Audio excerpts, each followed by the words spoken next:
How's it going, everybody? Today I'm going to review my Squale Matic. This is a watch from the brand Squale or Squale. As far as pronunciation goes, I'll probably say Squale or Squale, English pronunciation, Squale, just because that's the French pronunciation for the word and it's a French word. Squale is how a lot of people say it, and I would imagine that's because the brand is now owned by Italians. But originally, if you watch the video that they put on their YouTube, they have the daughter of the individual who started the brand, and she pronounces it as Squale, whereas the current owner, the Italian owner, says Squale. So as far as pronunciation goes, I'll say Squale just because I have French connections. My family's French, so I'll say it the French way. This is a word for shark. Requin is like the typical word for shark in French, but squale is another word that is often not used, but from what I understand, it's like a family of sharks.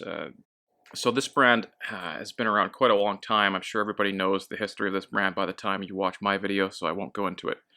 But it's basically a brand that creates dive watches that's been around since the 50s or so. And they're kind of famous for making watches with cases that look like this. Their 1521 diver is also a smaller version. The case is somewhat the same. For me, that's what I identify with the brand. I've always wanted one of these for a while. I really like the color. That's really what sold me on it. The color pops, and so that's why I'm interested in it. So this is my watch. This one specifically is a Squale Matic. So basically, this is a beefed up version of what their 1521 diver.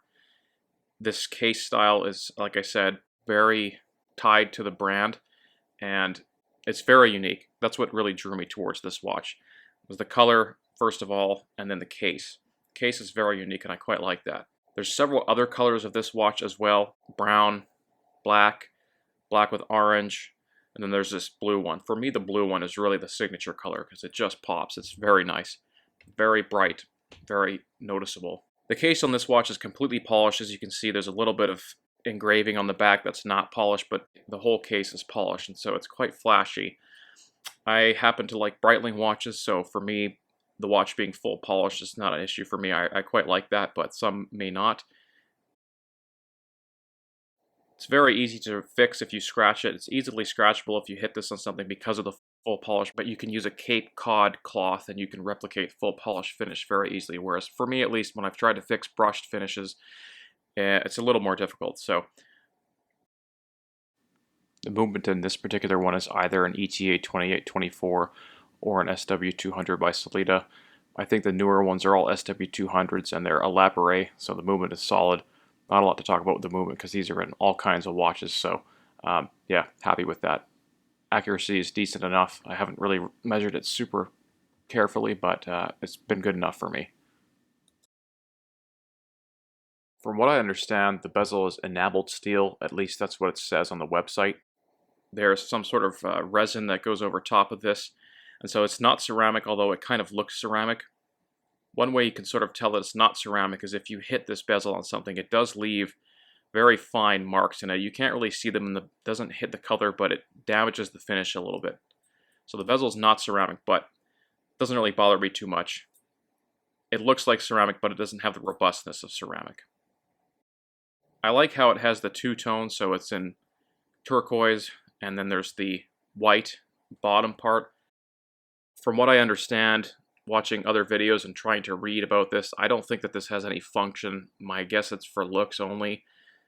GMT, it would make sense to have that differentiation of color, but for a diver, don't know why it's there. I really like how that looks in the bezel. The bezel's 120 clicks. Super easy to grab. It's very tall off the case. You can tell that this thing was designed for diving. You could easily turn this with gloves, so the bezel is excellent. It's held on by screws, which is another interesting detail. And overall, the bezel is really good. The dial is also excellent. It has a sunburst turquoise finish with the two Squale logos double branded. On the bottom it says 60 Atmos, so that means it is water resistant to 60 atmospheres or 600 meters approx. And then it has Matic on the bottom, so Squale Matic, date. The dial is very nice. It has applied indices and they're very shiny, very reflective, and they look excellent. The hands are also quite nice. This orange minute hand is very easy to track minutes. track elapsed time. My guess is that's why it was made orange, because it's probably easy to see, easy to identify whilst underwater. The hour hand and the seconds hand are completely polished. Simple design with a lollipop on the seconds hand. The date is white and it is framed. Overall, I think the dial is really good. It's very nice quality. I know some folks don't really enjoy the double branding, but for me that's not a negative. I knew about the double branding before I purchased it, so it never really bothered me too much. I know they try and rationalize and say this is the history of it, and you know, they always used to put this on the bottom because watches that they made for other companies would have the company's name at the top and then the Squale branding at the bottom of the dial. You know, that's an interesting history, but as far as looks goes, it doesn't bother me, and I'm at least it has a reasoning for it being there. The crown is at the 4 o'clock, so it's tucked in. It doesn't hit your wrist. It's quite simple to grab. I know other people have said that the smaller versions of these watches, the crown's a little tricky to manipulate, but for me, I find this one okay. It's not as easy as a Seiko SKX or a Seiko Tuna, for example, but it's not difficult at all. It's signed with the crest. From what I understand, this is the crest of the von Buren family, who is the family who's founded this brand. So, yeah, interesting. Nice to have a signed crown. The crystal on this thing is double domed. It's very reflective. I think it has an anti-reflective coating on here. I'm not totally sure.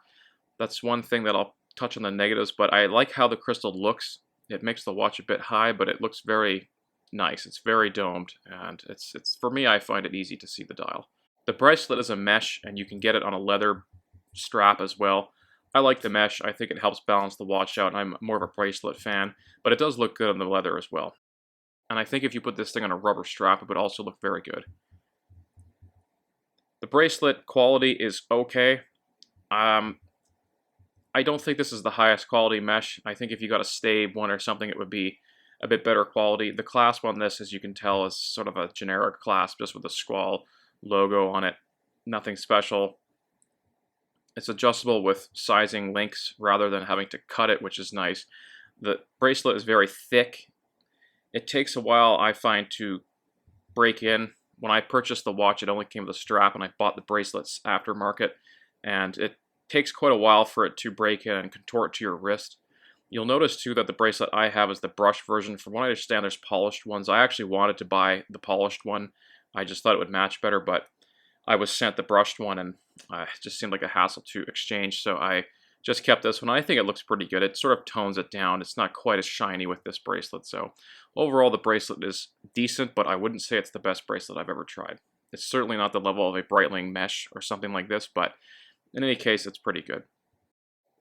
The watch wears quite nice. It's not a small watch. I think if you have smaller wrists, this thing will feel quite big, and even with a bigger wrist, this feels like a big watch.